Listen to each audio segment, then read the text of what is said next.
Nothing beats a good old overpowered main character trope in anime. There's a certain enjoyment we all draw from watching someone be overpowered that no one else can touch. It's a fantasy inside a fantasy that we all love to watch, and thankfully, the anime genre keeps producing amazing shows with overpowered MCs. Here's some of my favorites.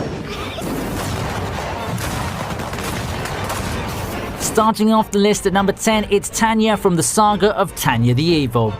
Imagine not believing in God, and in this case, a God who decides to give you one last chance to become a devout believer and turn yourself to faith by reincarnating you as Tanya von der Gurachov, a super powerful magical girl in the middle of an alternate universe in Germany during World War I.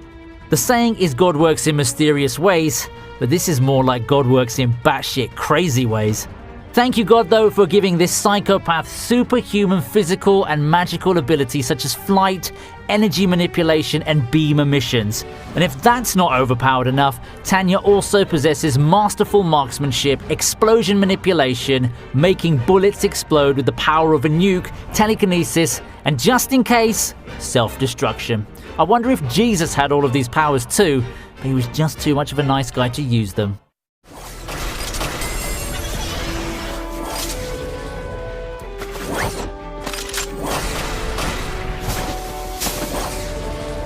At number 9, it's Tatsuya Shiba from the Irregular at Magic High School. Tatsuya is the epitome of an overpowered main character. He's like one of those perfect main characters who can do no wrong. He's incredibly intelligent and part of the most elite military units. He can read the activation sequence of a magic spell and recreate its raw code in reverse order to cancel the spell. They call his abilities miracles, and there's good reason for that. Because of Tatsuya's genius, he can make backups of himself in his mind. Whenever his body's in critical condition, he just thinks a certain thought and his physical body is restored to the state it was during the backup. Even when Tatsuya is on the verge of death, he can instantly restore himself to a saved point in the past.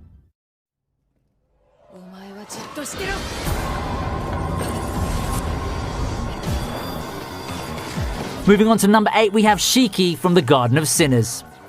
Shiki is from a family of demon hunters.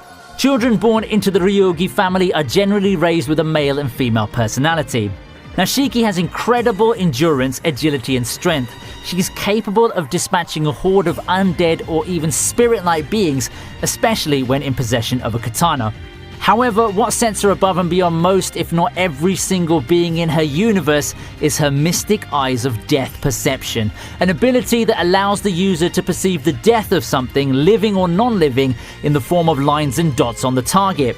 When cut or stabbed, it causes the object to be sliced and killed with ease, or in the case of the dots, erase a being or object's entire existence completely.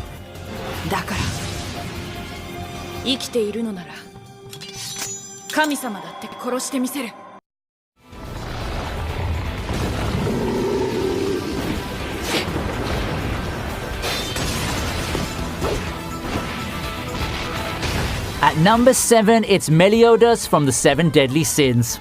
Meliodas is the former captain of not just one, but 2 of the most powerful groups in the world. His skill in battle is legendary, and his inherent power is full counter. This allows him to reflect attacks aimed at him back at the enemy, but with double the power. So the stronger his opponent, the stronger the full counter is. Plus, like all members of the Demon Clan, he's also capable of manifesting the power of darkness to morph into various shapes for a variety of purposes, such as forming wings to fly, reattaching limbs, and enhancing both his physical and magical abilities.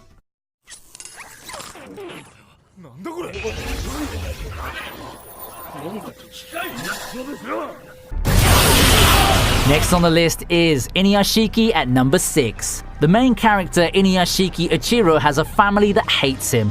His only friend is his dog, Hanako. But worry not, by being in the right place at the right time, he's struck by a mysterious explosion and gets an upgrade to his old sick body with an advanced mechanical body, so this sad old man is now suddenly an amazing robot with all kinds of overpowered abilities.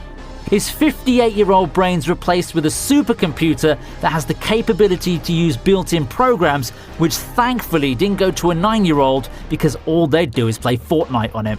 His shell is pretty much indestructible, and maybe it could be damaged by another robot, but thankfully there aren't any other evil robots out there. And just to name a few more powers: enhanced senses, robotic senses, telekinesis, healing properties, full technokinesis, technological adaptability, arm cannon, multi-target laser, self-destruction, and most importantly, the ability to shoot out of his finger while saying "bah, bah, bah, bah, bah."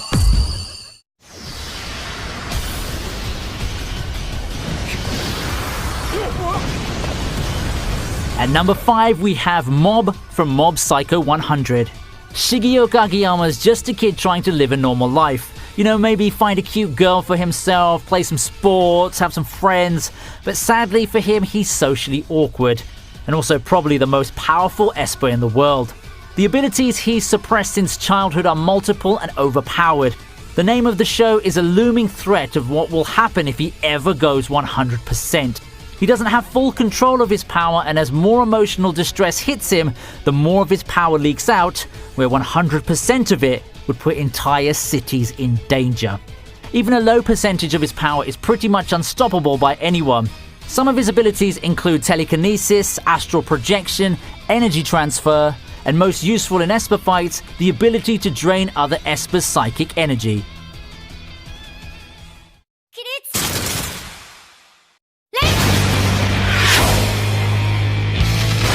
At number 4, it's Goro-sensei from Assassination Classroom. Everyone has that one weird teacher in school, but at least yours isn't a humanoid octopus whose color changes based on their mood, that can move faster than a jet airplane, and that plans to destroy the Earth in 1 year. After effectively taking over the world, he decides to become a junior high school teacher, and his students just love him, calling him Goro-sensei, which is a combination of the words unkillable and teacher. And oh boy, have they tried to kill him. Every day they execute multiple assassination attempts on their teacher in order to save the world, and gain 10 billion yen from the government, might I add. Goro-sensei has so many abilities that makes the kids' jobs much harder, including antimatter physiology, camouflage, absolute defense, an energy laser, shedding skin like a snake, skin that's indestructible and others can wear as an armor, regeneration, superhuman speed, and way too many more.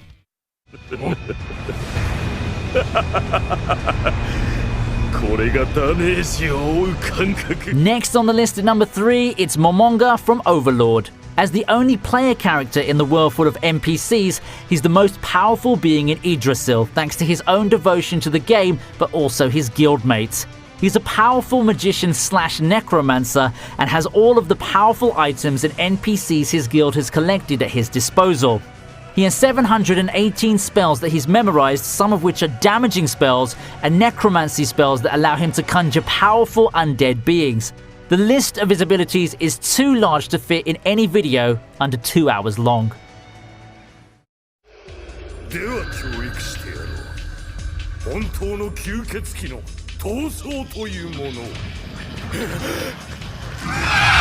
Moving on to number 2, it's Alucard from Hellsing Ultimate.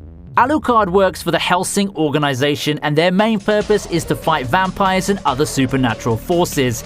In fact, he's probably the most powerful vampire out there. He seems to be pretty much invincible. He fights like a masochist to entertain himself. He toys with his enemies, first giving them a chance to carve him up, and only then fighting back. The damage he takes regenerates quite quickly. He also manages to find joy in the little things, such as killing his enemies. Killing his enemies, and another hobby that includes killing his enemies. Killing is pretty much his favorite thing in the world. And that's why it's good for him to have so many abilities, such as regeneration, the ability to manipulate blood, soul absorption, vampiric speed, and many more. He's basically like the Swiss Army knife of abilities, if the Swiss Army knife was actually used just for killing.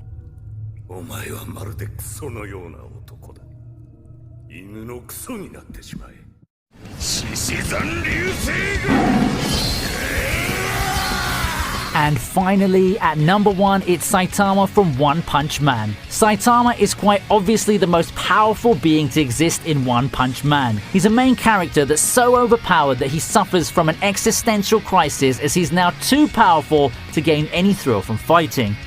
Former hero for fun turned pro, he's a bold, ordinary-looking man that's often underestimated by his enemies, only for them to get one punch KO'd. He's quite the mellow person, but his strength attracts the company of many other powerful characters, both friends and foes. The origin of Saitama's powers are, according to him, wait for it, a year and a half of doing 100 push-ups, sit-ups, squats, and running 10 kilometers daily. For Americans out there, that's like 6.2 miles. Not the most impressive backstory, but nevertheless, a very fun anime to watch.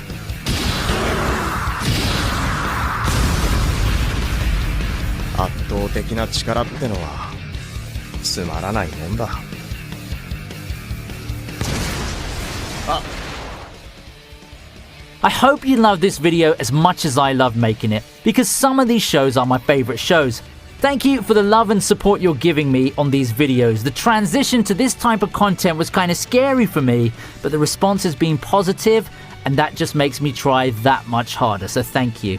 I've also created a Patreon account too, so please check that out if you have the time. It would be great for you to do that as well. Don't forget to leave a like if you enjoyed this video, subscribe if you want to see more anime-related content, and leave a comment of what top 10 you would like to see me do next. I'll see you next time on ViniTube.